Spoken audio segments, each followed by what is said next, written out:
Hello everyone, আসসালামু আলাইকুম। আজকে আপনাদের সঙ্গে শেয়ার করছি ভীষণ মজাদার chicken bread recipe. Electric oven ছাড়াই গ্যাসের চুলায় একদম পারফেক্টভাবেই কিশমিশ এবং চিকেন দিয়ে একসঙ্গে দুই ধরনের ব্রেডই আজকে তৈরি করে দেখাবো।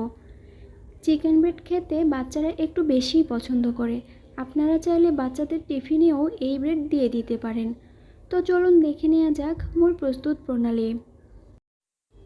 চিকেন ব্রেড তৈরি করার জন্য প্রথমেই আগে থেকে জাল করে রাখা গরুর দুধ দিয়ে দিলাম 1 কাপ পরিমাণে এবং 1 চামচ পরিমাণে চিনি দিয়েছি।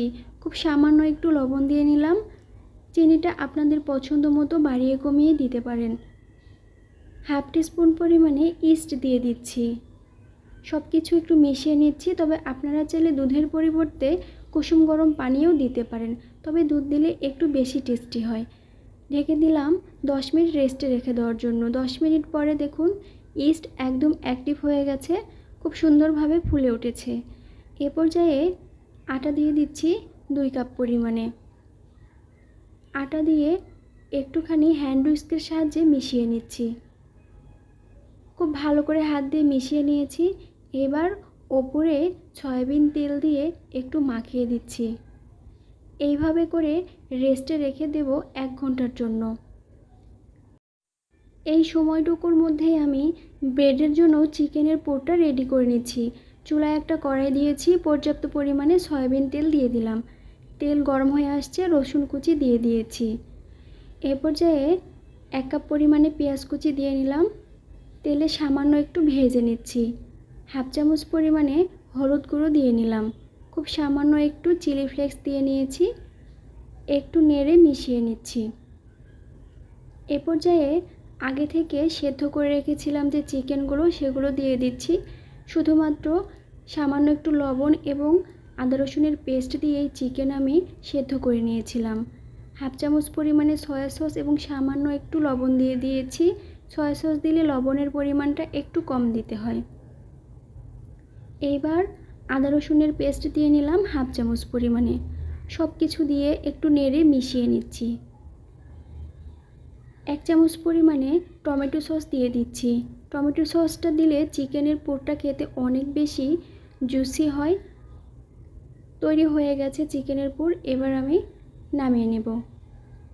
একটা বোলের মধ্যে নামিয়ে নিয়েছি। দেখতে পাচ্ছেন খুব একটা বেশি ভাজিনি। এ পর্যায়ে ব্রেডের জন্য যে ডোটা রেস্টে রেখে দিয়েছিলাম সেটাও অ্যাক্টিভ হয়ে গেছে। এবার খুব ভালো করে বোল থেকে এটা উঠিয়ে নিচ্ছি। একটা মোল্ড নিয়েছি, সামান্য একটু তেল দিয়ে ব্রাশ করে নিচ্ছি। আমি এখানে সয়াবিন তেল ব্যবহার করেছি। আপনারা চাইলে বেকিং পেপার দিয়ে তার উপরে তেল দিয়ে ব্রাশ করে নিতে পারেন।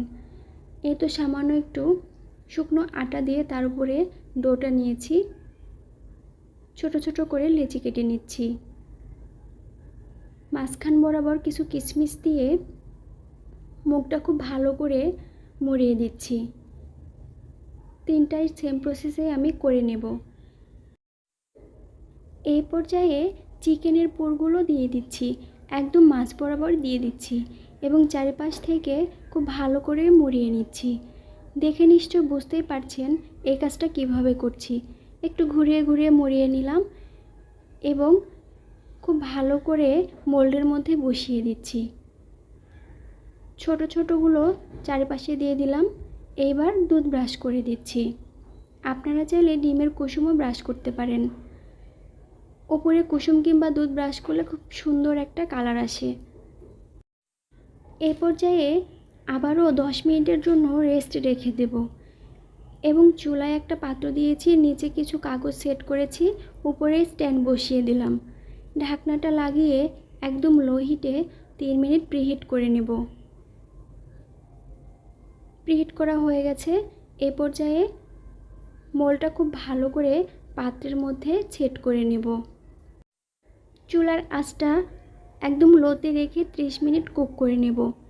ঢাকনার ছিদ্রটা টিস্যু দিয়ে বন্ধ করে নিয়েছি। ফিরে আসছি 30 মিনিট পরে। এই তো দেখুন কত সুন্দরভাবেই ব্রেডটা তৈরি হয়ে গেছে। এবার চুলা থেকে নামিয়ে নিচ্ছি। একদম পারফেক্টভাবেই তৈরি হয়েছে। একটা প্লেটের মধ্যে উঠিয়ে দেখাচ্ছি। নিচে দেখুন একটুও পুড়ে যায়নি।